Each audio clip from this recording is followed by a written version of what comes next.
जरा आँख में भर लो पानी। आज स्वर कोकिला लता मंगेशकर जी का मुंबई के एक निजी अस्पताल में मल्टीपल ऑर्गन फेल्योर के कारण निधन हो गया है।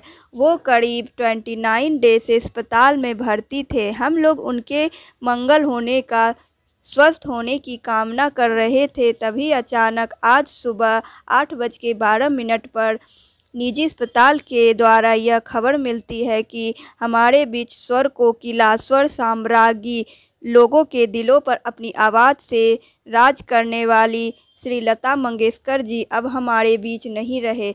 यह हमारे और हमारे देश के लिए एक बहुत बड़ा खालीपन आ गया है।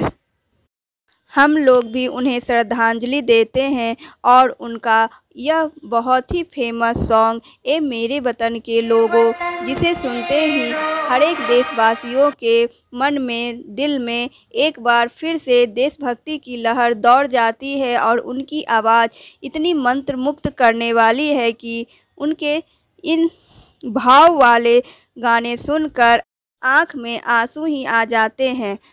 पद्म विभूषण से सुशोभित लता मंगेशकर जी 13 वर्ष की उम्र से ही गाना शुरू कर दिया था। अपने पिता की मृत्यु के बाद घर की, परिवार की सारी जिम्मेदारी लता मंगेशकर के सर पर आ जाने के कारण उन्होंने आजीवन विवाह नहीं किया और अपनी सारी जिम्मेदारी परिवार के प्रति बखूबी निभाया। उनके गाने और उनकी आवाज़ इतनी सुरीली थी कि कई फिल्में बस लता मंगेशकर जी के गाने के कारण ही चल पड़ती थी।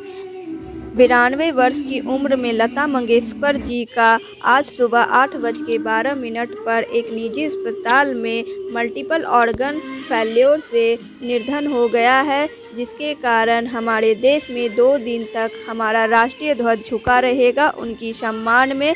और साथ ही हमारे देश में एक बहुत बड़ा खालीपन छोड़कर हमारी दीदी चली गई है, जिन्हें हम और हमारी आने वाली पीढ़ियां लंबे समय तक याद रखने वाले हैं।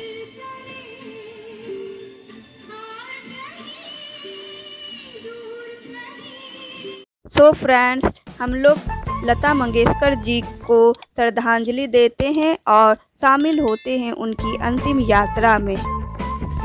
जय हिंद, जय भारत। लता मंगेशकर जी हमारे दिलों में हमेशा अमर रहेंगे। Thank you so much.